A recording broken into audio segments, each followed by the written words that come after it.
കനത്ത മഴയിൽ കരിപ്പൂർ വിമാനത്താവളത്തിലേക്കുള്ള റോഡിൽ മരം കടപുഴകി വീണു എന്നാണ് വാർത്ത. അപകടത്തിൽ 2 കാറുകൾ തകർന്നിട്ടുണ്ട്. മലപ്പുറത്ത് നിന്നും ഫയർഫോഴ്സ് സംഘമെത്തി മരങ്ങൾ മുറിച്ചു മാറ്റുന്നതാണ് ഇപ്പോൾ ദൃശ്യങ്ങളിൽ പ്രേക്ഷകർക്ക് കാണുന്നത്. ഷഹദ് റഹ്മാൻ അതിന്റെ വിശദാംശങ്ങളുമായി ചേരുന്നുണ്ട്. ഷഹദ്, വിവരങ്ങൾ. പ്രജിൻ, ഉച്ചയ്ക്ക് 12:30 കൂടിയിട്ടാണ് ഈ മരങ്ങൾ കടപുഴകി വീണിട്ടുള്ളത്. കരിപ്പൂർ വിമാനത്താവളത്തിനെ കാർഗോ സെക്ഷനിലെ റോഡിലാണ് ഇത്തരത്തിൽ ഈ മരങ്ങൾ കടപുഴകി വീണിട്ടുള്ളത്.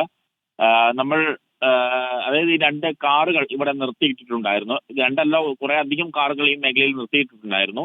എന്നാൽ ഈ മരങ്ങൾ കടപുഴകി വീണിട്ടുള്ളത് 2 കാറുകൾക്ക് മുകളിലേക്കാണ്. നമ്മൾ ഗുൽമോഹർ എന്ന് വിളിക്കുന്ന മരമാണ് ഇത്തരത്തിൽ കടപുഴകി വീണിട്ടുള്ളത്. ഏറെ നേരം ഗതാഗതം ഈ മേഖലയിൽ തടസ്സപ്പെട്ടു. ഇപ്പോൾ മലപ്പുറത്ത് നിന്നുള്ള ഫയർഫോഴ്സ് സംഘം സ്ഥലത്തെത്തി ഈ മരം മുറിച്ചു മാറ്റി ഗതാഗതം പുനഃസ്ഥാപിച്ചിട്ടുണ്ട്.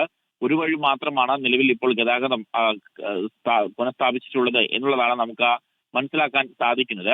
അതേസമയത്ത് മലപ്പുറത്ത് കഴിഞ്ഞ കുറച്ചധികം സമയമായിട്ട് നല്ല ശക്തമായിട്ടുള്ള മഴ പെയ്യുന്നുണ്ട്. പ്രത്യേകിച്ച് കാറ്റോട് കൂടിയിട്ടുള്ള മഴയാണ്.